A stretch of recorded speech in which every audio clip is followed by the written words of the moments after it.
మన ముకుందాలో లాంగ్ హారాల పండుగ నవంబర్ 8 నుంచి 16 వరకు ఫ్లాట్ 9.99% VA తో వివరాలకు సంప్రదించండి. నమస్తే రమగారు. నమస్తే జయ. రమగారు, ఏదైనా సిరీస్ స్టార్ట్ చేద్దామా?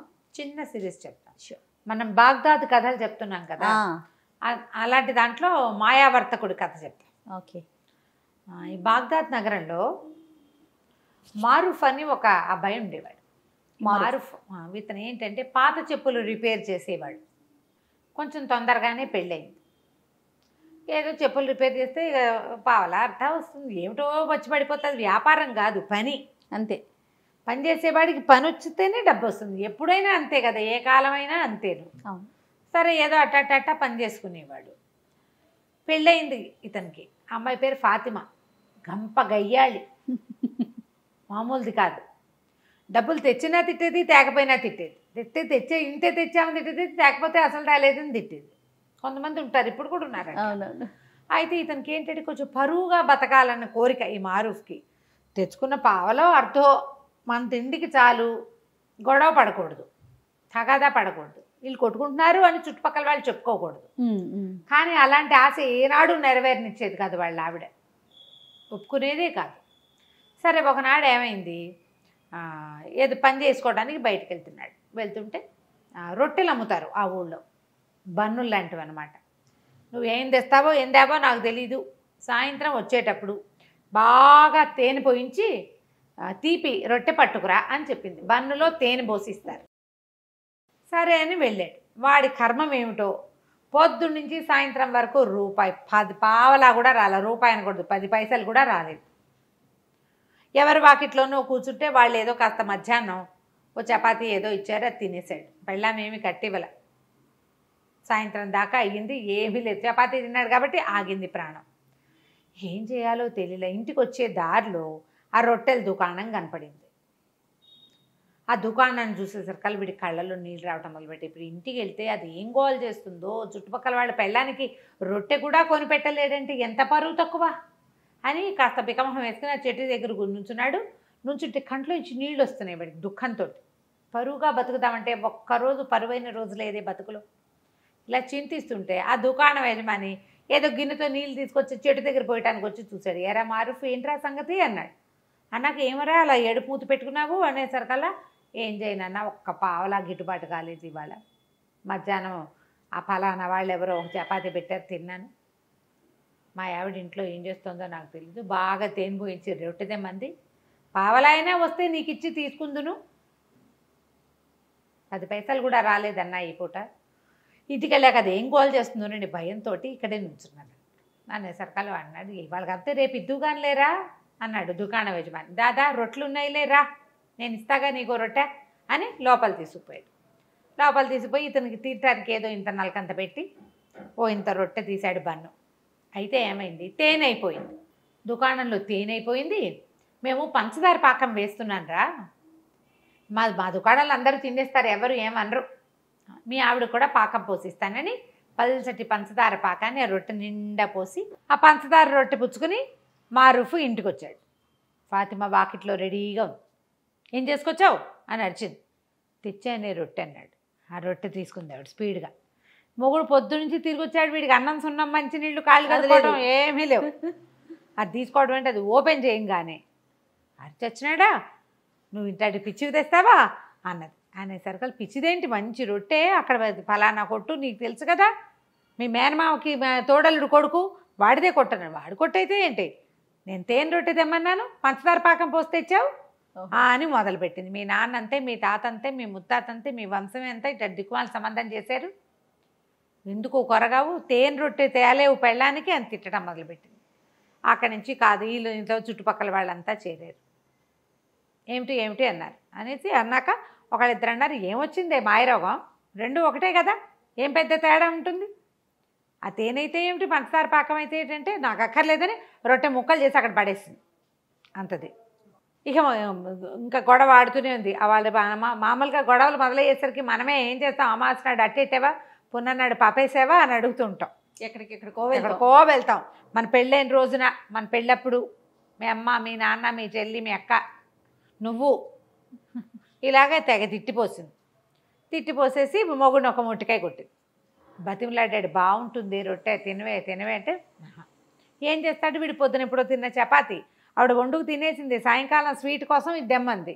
ఓహో. ఇక అక్కడ కూర్చొని మెల్లిగా రొట్టె ముక్కలు 4 నోట వేసుకున్నాడు. అయిపోయి అక్కడి నుంచి తెగ తిట్టిందా. మొగుడు మళ్ళీ ఇంకో మొట్టికాయ కొట్టడానికి వచ్చింది. అతను ఒక తోపు తోసాడు. తోపు తోసేసరికి ఇంకేముంది మొగుడు నన్ను చంపేస్తున్నాడని కేకలు పెట్టింది. పెట్టేసరికి చుట్టుపక్కల వాళ్ళంతా మళ్ళీ చేరారు. ఆ అమ్మాయిని కేకలేశారు, వీడిని ఏం కొట్లాటాలు రా, ఇంత కొట్లాడుకుంటే ఎట్లా, ఈ పట్టు విడుపు లేదు మీకు అని కేకలేశారు. ఈ అమ్మాయి ఏం చేసింది, నేను సొంటి పట్టేసుకుంటా, ఆ పట్టేసుకుంటా, ఈ పట్టేసుకుంటా అని చెప్పింది. అసలు దానికి దెబ్బలే తగల, తోసాడు అంతే. అదే 2 మొట్టికాయలు కొట్టింది. 2 మొట్టికాయలు చెప్పాం కదా. అక్కడి నుంచి ఏమైంది, తెల్లారేసరికల్లా పెళ్ళాం ఇంట్లో కనపడలేదు. ఏం చేస్తుందో అనుకున్నాడు. కొంచెం ఆవిడ ఆ పని ఈ పని చేసుకుని సామాన్లన్నీ సరి చేసుకుని మళ్ళీ చెప్పులు రిపేర్కి వెళ్ళాలి కదా. ఆ రిపేర్ సామాన్ల బ్యాగ్ సవరించుకుని వీడు బయటికి వెళ్ళబోతుంటే 2 సైనికులు వచ్చారు. ఈ సైనికులు అన్నారు, పద కాజీ గారు నిన్ను పిలుస్తున్నారు, మీ ఆవిడ నీ మీద రిపోర్టు తెచ్చిందన్నారు. వీళ్ళిద్దరూ ప్రభుత్వాధికారులు, ప్రభుత్వపు సైనికులు. వీళ్ళు మోసపోయారు అక్కడికి. కాజీ గారి దగ్గరికి వెళ్ళేసరికల్లా వాడు, ఎరా పాపిష్టివాడా, దేవుడిచ్చిన పెళ్ళాన్ని జాగ్రత్తగా చూసుకోవడం రాదు, దీన్ని చేయి విరకొట్టి పళ్ళరాలు కొడతావా అన్నాడు. వీడు నిర్ఘాంతపోయాడు. నేను చేయి విరకొట్టడం ఏమిటండి, నేనేమీ చేయలేదు అమ్మాయిని, నేను అసలు కొట్టలేదు, అదే నన్ను కొట్టింది, నేను తోసాను అంతే, వెనక్కి గోడకి జారబడింది, నేను ఒక్క దెబ్బ కూడా కొట్టలేదండి అని నిన్న జరిగిన కథ అంతా చెప్పాడు. ఆ అమ్మాయి చేతికి ఒక కట్టు కట్టుకుని ఇట్లా పెట్టుకుని మూతికి ఇక్కడ ఏదో ఎర్రగా ఉంది, రక్తం నేతురు వచ్చేలాగా కొట్టాడు, వీడంతా తేల్చమని కాజీ దగ్గరికి వచ్చింది. అక్కడి నుంచి ఆయన 4-5 ప్రశ్నలు వేశాడు. వీడన్నాడు, ఫలానా రోడ్డు మీద ఫలానా కొట్టువాడు ఉంటాడు, మా వాకిలు ఎదురుగుండానే ఉంటాడు, కావాలంటే వాడిని కేకేయమంటే వాడు ఆధారనే పోతున్నాడు.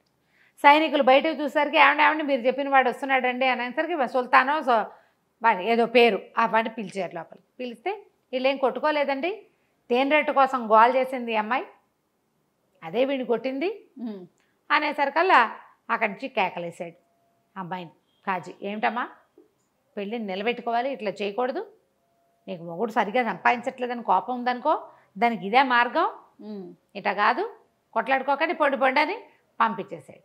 ఆ అమ్మాయి కాస్త వెళ్ళిపోయింది ఫాతిమా.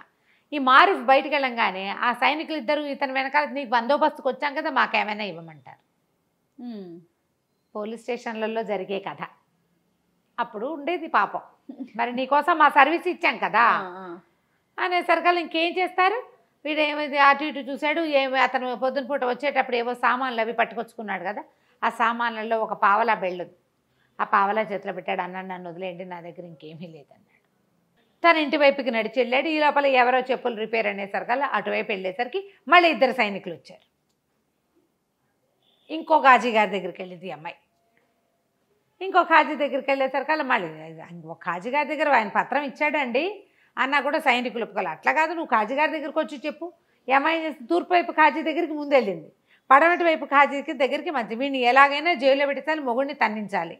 కొంతమంది అలా ఉంటారు, తనకేం ఉపయోగపట్టలేదు కాబట్టి వాడిని చావగొట్టాలి, వాడి బుద్ధి రావాలి, వాడిని జైల్లో పడేయాలి. అప్పుడు కానీ వాడికి వాళ్ళ అమ్మాయి వాడిని కన్నా అమ్మా నాన్నకి బుద్ధి రాదు, పిచ్చి ధోరణి ఉంటుంది. అవునవును. అక్కడికి వెళ్ళేసరికల్లా ఆ కాజీ గారు అన్నాడు, అదేమిటి ఏమి జరిగిందంటే, అయ్యా ఇట్లా కాదండి, ఏమీ జరగలేదు, మా అమ్మాయి ఆవిడ జూటా ఇల్జాములు తీసుకొస్తుంది అంతే, ఇది అబద్ధము. పొద్దుటి కాజీ గారు ఇచ్చిన కాగితం ఇదిగోండని కాగితం చూపించాడు. ఆ కాగితం చూసేసరికల్లా ఆ అమ్మాయి కేకలేశాడు ఆయన. ఆ అమ్మాయి అక్కడి నుంచి కూడా వెళ్ళిపోయింది. ఈ సైనికులు మళ్ళీ 2 సైనికులు ఉన్నారు కదా, మాకేదైనా ఇవ్వమన్నారు. ఏమి ఇస్తాడు, తన దగ్గర చెప్పులు పని చేసే సామాన్లు తప్పిస్తే ఏమీ లేవు. సరే అక్కడ ఏదో ఇనుప సామాన్లు కొట్టుంటే ఈ చెప్పులు బాగు చేసే 2 వస్తువులు అక్కడ అమ్మేసి తాకట్టు పెడితే ఏం రాదు. అవి వచ్చిన పావలా చెరుకో పావలా ఇచ్చాడు. చిచ్చి అనుకున్నాడు, నా బతుకు దిక్కుమాలి బతుకు, ఇక నేను ఇంటికి వెళ్ళాం అని చెప్పేసి అలా నడుచుకుంటూ వెళ్ళిపోయాడు. నడవగా ఎక్కడో నీరసం వచ్చాక ఓ చోట కూలబడ్డాడు. అక్కడ ఒక పురాతన పాడుబడిపోయిన ఇల్లు ఒకటి. ఆ ఇంటి దగ్గర కూర్చున్నాడు. అక్కడి నుంచి వాడికి తన జీవితం ఆలోచించుకుంటుంటే ఎంత దుఃఖం వచ్చిందో. నన్ను పొద్దున్న సైనికులు తీసుకెళ్ళారు, చుట్టుపక్కల అందరూ చూసారా, ఏం పరువు ఉంది నాకు. కాజీ ఇంట్లోకి వెళ్తాం, ఆ కాజీ ఇంటి చుట్టుపక్కల వాళ్ళంతా చూసారా, అక్కడ కూడా నేను కాజీ ఇళ్ళు పుచ్చుకు తిరుగుతానంటే ఏదో వ్యాజ్యానికి వచ్చాననే కదా చెప్పుకుంటారు. 2 చోట్ల పరుగు పోయింది తెల్లవారి పొద్దున్నే. పోనీ అక్కడి నుంచి యువతలకు వచ్చి ఎక్కడో పని చేసుకుంటుంటే మళ్ళీ అక్కడికి 2 సైనికులు వచ్చారు. మళ్ళీ ఈసారి తూర్పు కాజీ అయ్యాక పడమటి కాజీ దగ్గరికి వెళ్ళా. పని చేసుకునే చోట పరువు పోయింది, కాజీ గారింటి దగ్గర పరువు పోయింది. పరువుగా బతకడానికి అవకాశం ఇవ్వట్లేదే ప్రభువు మనకి, అలా అవకాశం ఇవ్వట్లేదని పెద్ద పెట్టున ఏడవటం మొదలుపెట్టాడు. ఏడుస్తుండే సరకాల ఒక భారీ కాయంతో ఉన్న ఒకడు వచ్చాడు. ఎవరినైనా ఎందుకు నాయనా ఏడుస్తున్నావు అంటే నేనేం చెప్పను, నువ్వెవరు అన్నాడు. నేను ఎప్పుడో 300 ఏళ్ల క్రితం చచ్చిపోయా. ఈ ఇల్లు నాది అప్పుడు 300 ఏళ్ల క్రితం. ఆ ఇంటి మీద ఆశ చావక నేను ఇక్కడే బతుకుతున్నా. ఇల్లు పాడుపడిపోయింది క్రమంగా, నేను ఇక్కడే ఉంటా. ఎవరు ఇక్కడికి వచ్చి ఏడ్చినవాడు, అడిగినవాడు, పెట్టినవాడు లేడు. అంటే నీకు ఈ చెప్పుకుని ఏం ఇది ఉపయోగం, ఆరుస్తావా తీరుస్తావంటే ఆర్చగలను, తీర్చగలను, నీకేం కావాలో చెప్పు అంటే ఎక్కడికైనా సరే నేను హాయిగా బతకడానికి ఒక ప్రదేశం కావాలి, నాకు పరువుగా బతకాలి, నేను ఎక్కడికైనా తీసుకెళ్ళి అంటే నగరంలో దింపుతానన్నాడు. బాగ్దాద్ వద్దు, బాగ్దాద్ నగరంలో తూర్పున నా పరువు పోయింది, పడమట్న నా పరువు పోయింది, నేను బతకలేను అంటే ఆయన ఏమన్నాడు, సరే నా వీటి మీద కూర్చో, నిన్ను నేను తీసుకెళ్తానని చెప్పేసి తీసుకెళ్ళిపోయాడు. ఎక్కడికో తీసుకెళ్ళి ఒక ఊళ్ళో వదిలిపెట్టాడు. తెల్లవారేసరికి అక్కడ ప్రత్యక్షం అయిపోయాడు. రాత్రి ఎక్కాడు, తెల్లారేసరికి ప్రత్యక్షం అయిపోయాడు. ఆ భూతం కాస్త వెళ్ళిపోయింది అవతలకి. వీడు ఆ నగరంలో చూస్తే వాళ్ళు ఎవ్వరూ మనలాంటి బట్టల వాళ్ళు కాదు, మనలాంటి వ్యవహారం కాదు, అదేదో వేరే ప్లేస్. సరే వీడు నడవటం మొదలుపెట్టాడు. వారా వీరా అందరూ అడుగుతున్నారు, ఏ ఊరు, నువ్వేం వ్యాపారం చేస్తావు, నీకేమొచ్చు, నీకేం చేస్తావు, అది ఇది, మీదే ఊరు అంటే ఇతను ఏం చెప్పాడు, బాగ్దాద్ అని చెప్పాడు. బాగ్దాద్ నుంచి ఎప్పుడు బయలుదేరావు అని అడిగారు. అడిగితే నిన్న రాత్రే అన్నాడు. అనగానే పక్క నవ్వారు. ఏమిటి బాగ్దాద్ ఇక్కడికి ఎంత దూరమో తెలుసా, బళ్ళ మీద వచ్చినా 1 ఏడాది పడుతుంది. ఇక్కడి నుంచి వ్యాపారానికి వెళ్ళే వాళ్ళు ఉంటారు, సంవత్సరం పడుతుంది అక్కడికి వెళ్ళటానికి. రాత్రికి రాత్రే ఎలా వస్తావు, మతిగాని పోయిందా నీకు, పిచ్చివాడని అందరు నవ్వుతున్నారు. అయితే ఆ సమయంలో ఒక ఆయన అక్కడికి వచ్చాడు, ఒక వ్యాపారస్తుడు. చూసి ఎవరు ఏమిటి అని అడిగి మిగిలిన వాళ్ళందరికీ కేకలేశారు. ఏంటి పై ఊరు నుంచి ఎవడో వస్తే ఆయన ఏం నిద్ర సరిగ్గా లేదో, అందుకని ఏదో తీర్పుమరుపుగా చెప్తున్నాడు, నేను మాట్లాడతాను, మీరంతా పొండి అని అందరినీ కేకలేసి అతన్ని తీసుకొచ్చాడు. తనతో పాటు ఓ సావడి లాంటి చోట కూర్చోబెట్టాడు. ఆ చావట్లో భోజనశాల ఒకటి ఉంది వెనకాల. వాళ్ళని కేకేస్తే వాళ్ళు వేడి తేనీరు 2 రొట్టెలు పట్టుకొచ్చారు. చేరుకో 2 రొట్టెలు తిన్నారు, టీ తాగారు. టీ తాగాక అతను అడిగాడు, ఏ ఊరు మీది, ఎవరు ఏమిటి అంటే బాగ్దాద్ నగరం, ఇట్లా పరుగు పోయిందని నేను ఊరు నగరపు చివరిలో శివార్లలో ఉన్న ఒక పాత ఇంట్లో పడుకుని ఏడుస్తుంటే ఓ భూతాన్ని నన్ను ఇక్కడ దింపిందంటే ఆయన ఆశ్చర్యపోయాడు. అవునా అనేసి బాగ్దాద్ నగరంలో మీది ఏ ఊరు, ఏ ప్లేసు అన్నాడు. ఎర్రవీధి అంటారు దాన్ని, లాల్ బజార్ అనమాట. ఎర్రవీధి అండి అంటే ఆ ఎర్రవీధిలో ఎన్నో ఇల్లు మీద అన్నాడు, ఫలానా ఇల్లు అన్నాడు. అక్కడ అత్తర్ సాహిబ్ ఒక ఆయన ఉండాలి కదా, అత్తర్ల వ్యాపారం చేసేవాడు ఆయన ఉన్నాడా అన్నాడు. ఉన్నాడు. ఎంతమంది పిల్లలు, ఆయనకు 3 కొడుకులు, ఏం చేస్తున్నారన్నాడు. పెద్ద అతనేమో మదరసాలో టీచరు, రెండో అతను దర్జీ, మూడో వాడు చిన్నప్పుడే లేచకపోయాడు, చిన్నప్పుడే వెళ్ళిపోయాడు. నా వయసు వాడే, కాస్త 1 ఏడాది 2 ఏళ్ళు పెద్దవాడు. మేమిద్దరం చిన్నప్పుడు కలిసి ఆడుకునేవాళ్ళం. వాళ్ళ ఇంట్లో నుంచి అత్తర సీసాలు తెచ్చి ఇచ్చేవాడు మా ఇంటికి. మా ఇంట్లో వాడు ఇచ్చిన అత్తర సీసా ఇంకా నా దగ్గర ఉంది. వాడు చాలా మంచివాడు, నా చిన్నప్పటి స్నేహితుడు. అంటే వాడు బాగా నడిచాడు ఆ వ్యాపారస్తుడు. నేనేరా నాయన ఆలీ వాడి పేరు, నేనే ఆలీని. నేను చాలా కష్టాలు పడ్డాను. మా చిన్నప్పుడు వాళ్ళ నాన్న కొడితే ఇంట్లో నుంచి లేచక్కపోయాడు. ఆ లేచక్కపోయిన వాడు అలా తిరుగుతూ ఈ నగరానికి చేరాడు. చేరి ఇక్కడ ఉండిపోయాను, ఇక్కడ స్థిరపడ్డాను, వ్యాపారం చేసుకుంటున్నాను, నువ్వు ఒక పని చెయ్యి. ఇక్కడ ఏంటంటే ఇదంతా వ్యాపారస్తుల కోడళ్ళు ఇవి, ఇక్కడంతా వ్యాపారస్తుల పేరు గొప్పే నడుస్తుంది.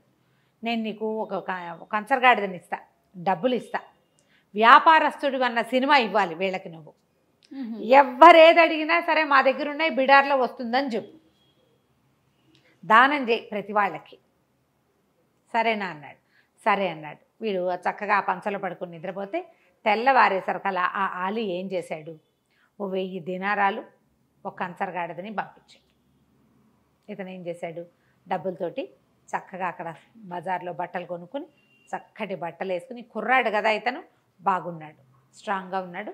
అక్కడి నుంచి 1000 దినారాల సంచులు వేసుకుని కంచరగాడి దెక్కి వ్యాపారస్తుల కూడళ్లలోకి వచ్చాడు. చక్కగా దగదగాయమానంగా మంచి బట్టలు వేసుకుని ఉన్న వాడిని చూసేసరికల్లా ఎవరు అక్కడ ఏంటంటే ఇలా కొత్తగా పై ఊళ్ళ నుంచి వచ్చిన వాళ్ళ వేషం తెలిసిపోతుంది, మొహము భాష కూడా. మీ దగ్గర ఏమున్నాయి వస్తువులు అని, వస్తువులు కొనుక్కోవటం కోసం అనమాట.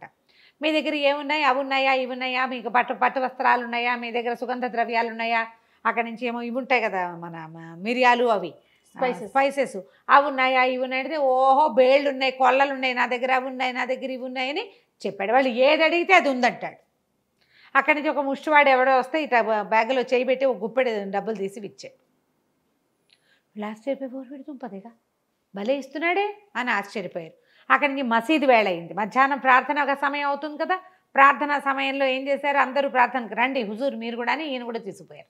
లోపలికి వెళ్ళి ప్రార్థన చేసిన తర్వాత ఈ సంచిలో చేయి పెడతాడు, ఓ గుప్పెడిటు ఓ గుప్పెడిటు ఓ గుప్పెడిటు ఓ గుప్పెడిటు చెప్పని దానం చేసేస్తున్నాడు.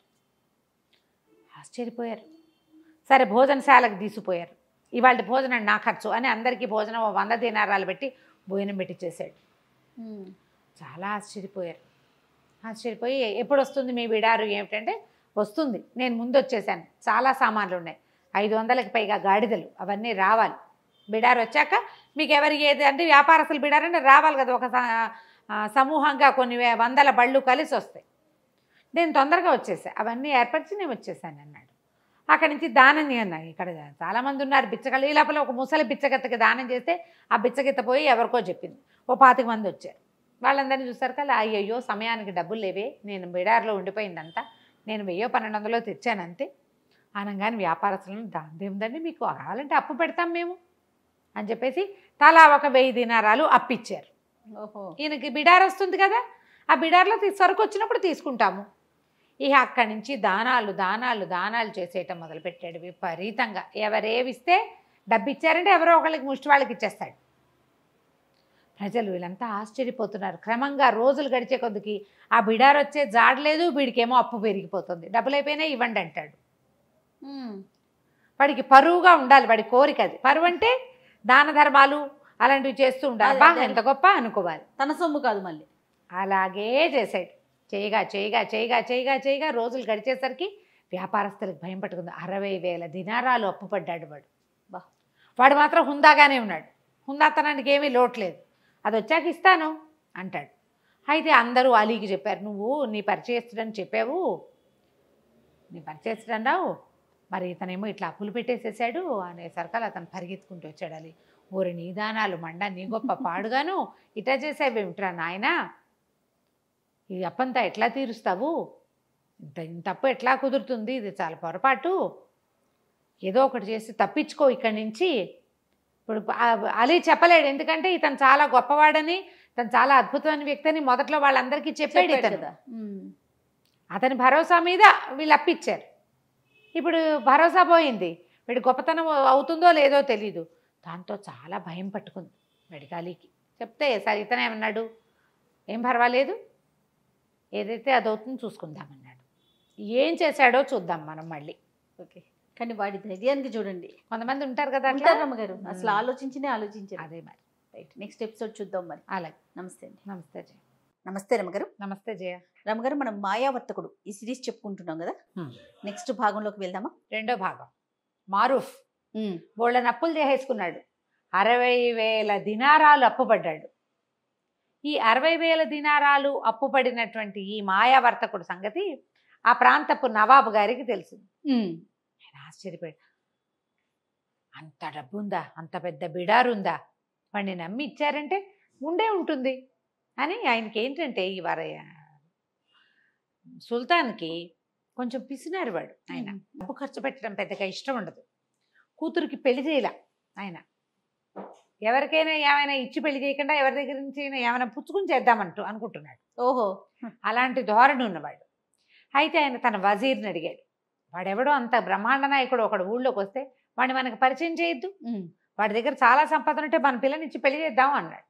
అనగానే వజీర్ నిర్ఘాంతపోయాడు. అదేమిటి, అప్పు పెడుతున్న వాడికి, అప్పులు పుట్టించుకుంటున్న వాడికి ఇచ్చే పెళ్లి చేస్తారు పిల్లని, చూద్దాం అనుకున్నాడు. అన్నీ వాకప్ చేశాడు. మరి పెళ్లి సంబంధం అంటే వాకప్ చేసుకోవద్దు.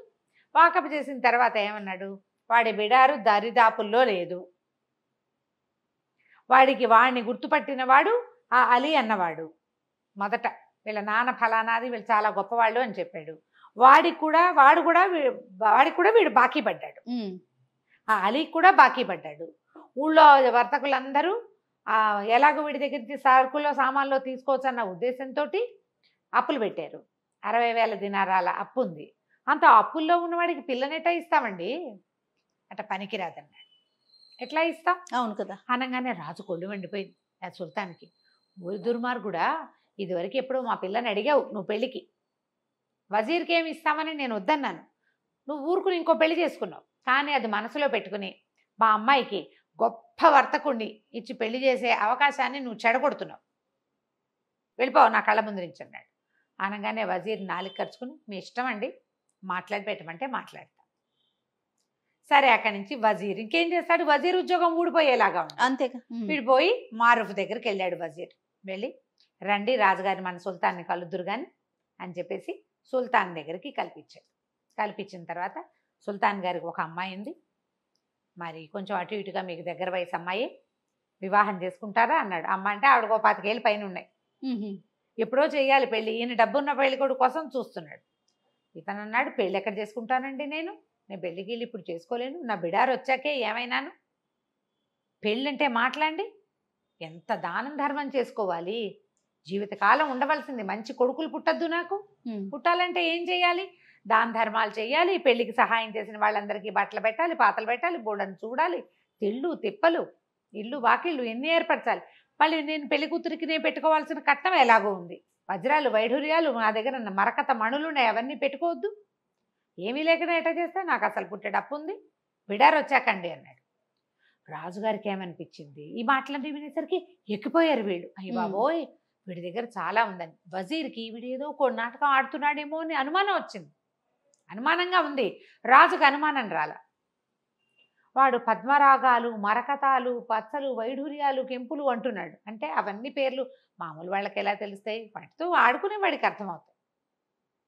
ఇంత బిడారు వచ్చాక ఊళ్ళో వ్యాపారస్తులు ఎవరైనా ఎగరేసిపోతారేమో వీడిని, ఆ మరకతాలు పచ్చలు అన్నీ మనకే కదా. ఆయన ఎట్టా ఆలోచించాడంటే రేపు నాటికి వీడు వేరే దేశస్థుడు, మా దేశం మేము పోతామంటే మన పిల్ల మన దగ్గరే ఉంటుంది, దానికి ఇచ్చిన పచ్చలు మరకతాలు మాణిక్యాలు మన దగ్గరే ఉంటాయి, అంతే, వాడు లేచకపోయినా పర్వాలేదు. ఇట్లా ఆలోచించి ఏమైనా సరే పెళ్లి కుదర్చాల్సిందే, దానాలు ధర్మాలకి ఏముంది, చేసుకోమను మనం ఇద్దాం.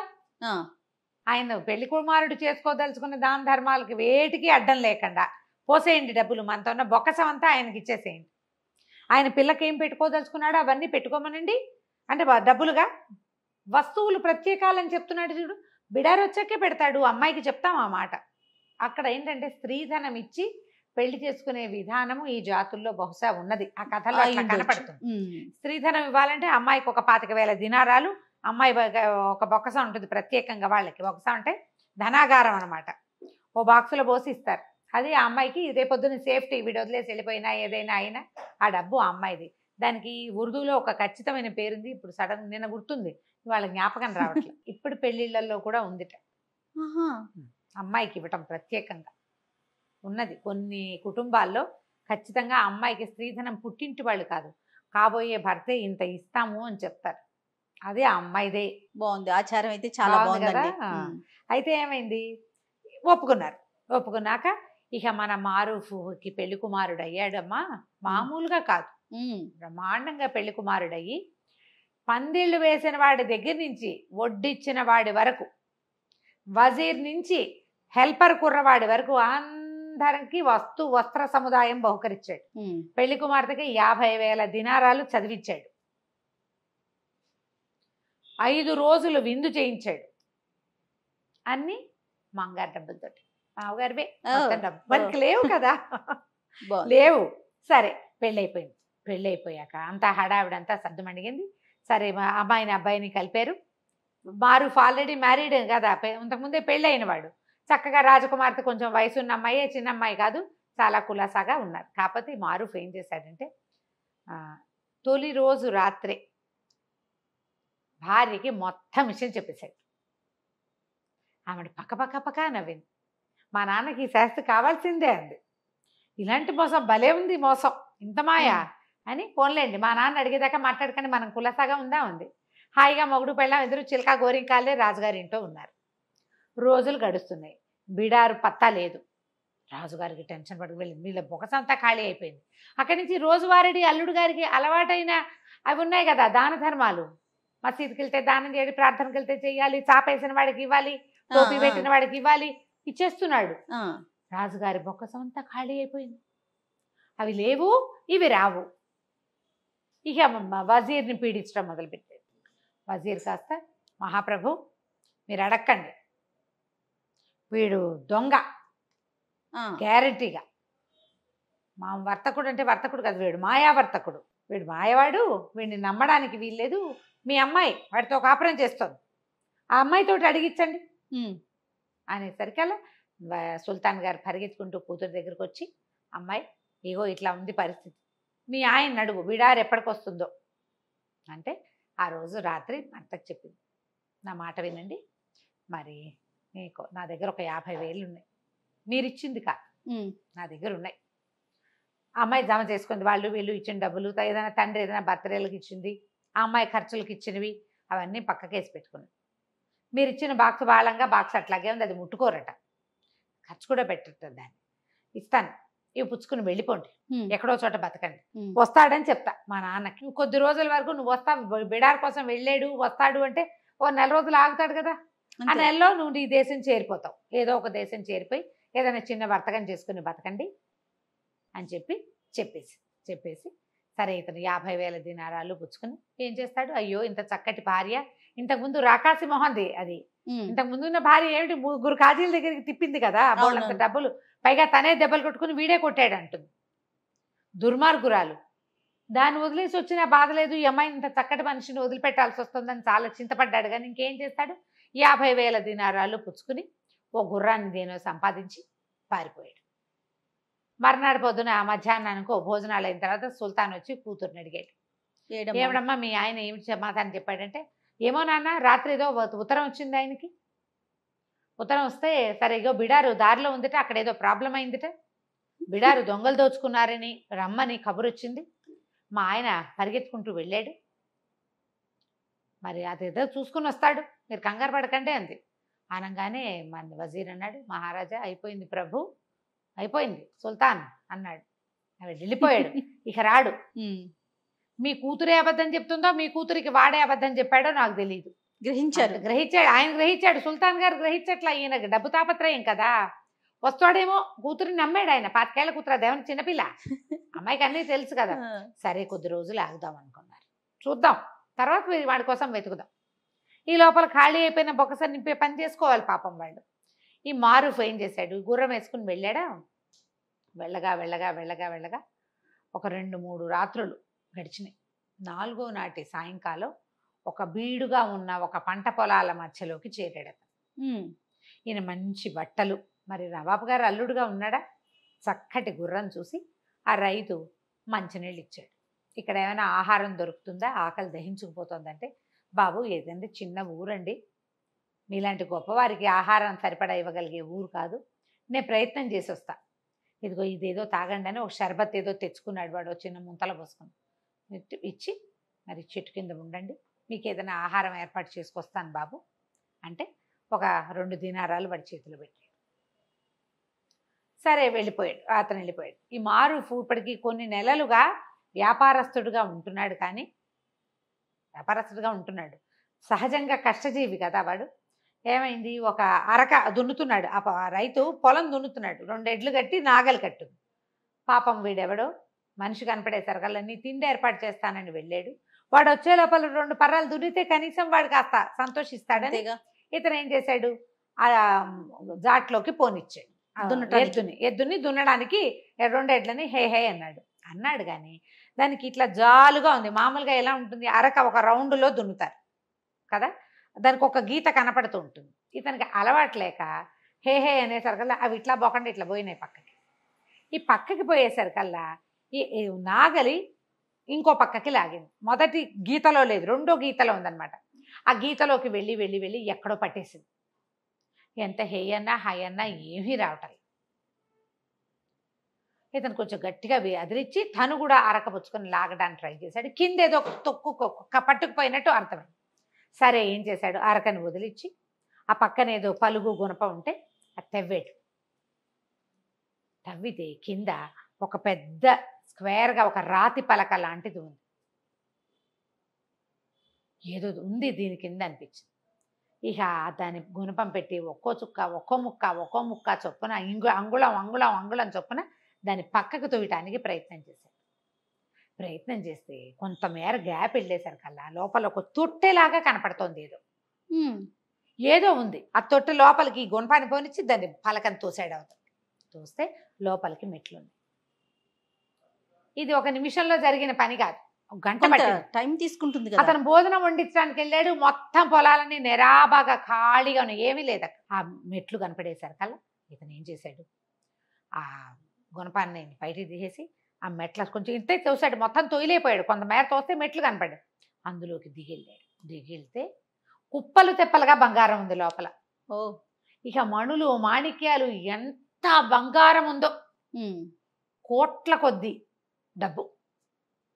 ఆశ్చర్యపోయాడు.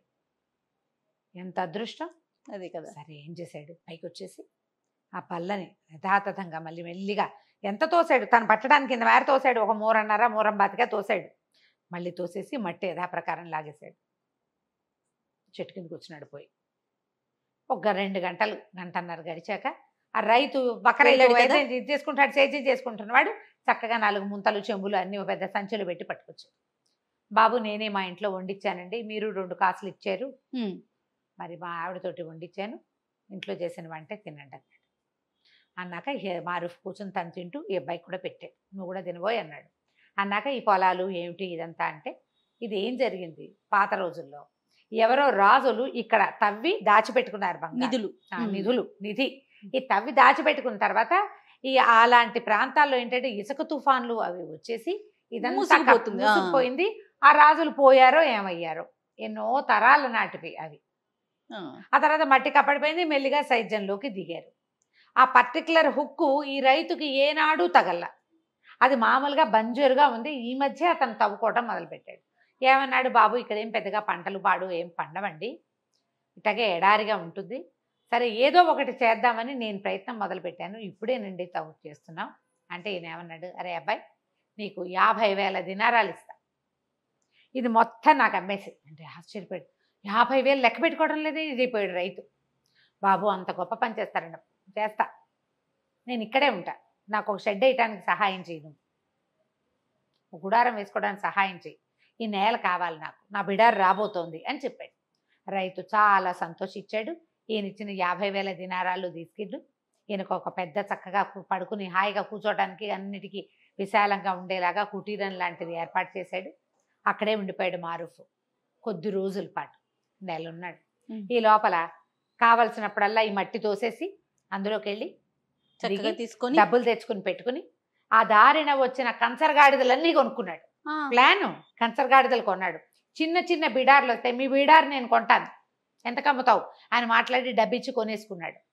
బిడార్లతోటి జనరల్గా పని వాళ్ళు వస్తారు, తనే సామాన్లు ఒక్కొక్కటి అన్నీ ఏర్పరచుకుని కనీసం ఒక 1000 కంచరగాడిదలు కొన్నాడు.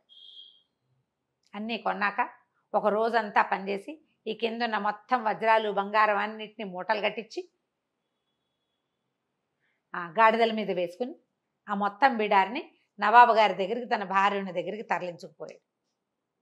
నెల దాటిపోయింది. నెల దాటంగానే ఇక సుల్తాన్ ఇంక నేను ఆగలేనని కూతురిని చెడదిట్టాడు, వజీర్ని తిట్టాడు. ఏమైనా సరే వాడి మీద ఒక కాగితం పుట్టించి అన్ని దేశాలకి పంపించాలి, ఇలాంటి వాడు వస్తే వీడు బొమ్మకిచ్చండి, ఇలాంటి వాడు వస్తే వీడిని పట్టుకోమని. ఇంతలో ఏమైంది, ఏదో పెద్ద బిడార్ లాంటిది వస్తోంది. 1000 గాడిదలు ఒకేసారి వస్తే ఎలా ఉంటుంది, పెద్ద వాండర్ పెట్టుకుంటూ దుమ్ముగా. కంచరగాడిదలు అంటే ఉట్టి గాడిదలు ఉండవు, కొంచెం పెద్దగా ఉంటాయి, గుర్రాలకి దగ్గరలో ఉంటాయి. అక్కడి నుంచి సైనికులు పరిగెత్తుకొచ్చారు. అల్లుడు గారి బిడార్ వస్తుందండి. రాజు కూతురు పరిగెత్తుకుంటూ వెళ్ళారు ఎదురుగా. వెళ్తే ఆయన ఏమన్నాడు, మారూఫ్ చెప్పాడు, దొంగలు పడి మొత్తం బిడారంతా పోయిందండి, ఏదో ఈ 4 మిగిలినాయి, సరుకేం సరుకు రాలేదు. ఎందుకంటే ముందు వాళ్ళకి ఏం చెప్పాడు, సుగంధ ద్రవ్యాలు ఉన్నాయి, స్పైసెస్ ఉన్నాయి, దినుసులు ఉన్నాయి, పట్టుతానులు ఉన్నాయి చెప్పాడు. మొత్తం సరుకంతా పోయింది, సంపద మాత్రం సగం మిగిలింది. సగం కూడా కాదు, సంపదలో కొంత మాత్రం మిగిలింది, ఇవే తీసుకొచ్చాను అని చెప్పాడు. రాజు నిర్ఘాంతపోయాడు. ఆ వచ్చిన సంపదతోటి ఆయన 100 సార్లు అమ్మి 50 సార్లు కొనొచ్చు. చాలా ఆశ్చర్యపడి మొత్తం గాడిదలు తెచ్చిన అవన్నీ వీళ్ళు దాచుకోవటానికి ఒక పెద్ద బిల్డింగ్ కట్టుకోవాల్సి వచ్చింది వాళ్ళు. అంతుంది ఆ కింద. ఆ తర్వాత మారుఫే ఆ రాజ్యానికి సుల్తాన్ అయ్యాడు. అప్పులన్నీ తీర్చేశాడు. అప్పటి నుంచి పిచ్చిదానాలు మానేశాడు. వ్యాపారం చేయటం మొదలుపెట్టాడు. తన స్నేహితుడు అలీని సహాయకుడుగా పెట్టుకున్నాడు. ఈ వజీర్ ఈయన కొంతకాలం రాజుగారికి వజీర్గా ఉన్నాడు. తర్వాత అతనే రాజయ్యాడు. అదృష్టం ఉండటం వల్ల అతనికి ఇట్లా కలిసి వచ్చింది. ఎవరికి కలిసి వస్తాయి అట్లా అదే కదా కదా. అసలు దొరకటం ఏంటి, ఆ పొలంలో దున్నటం ఏమిటి, దొరకటం ఏమిటి. కాకపోతే అతను డబ్బు వస్తే తను అందరి దగ్గర తీసుకుంది దానం చేయటం వల్లే అతనికి లాభించిందని భావించాడు అనమాట. దానగుణం. కథ కంచికి మనం ఇంటికి. నమస్తే రమ్య గారు. నమస్తే.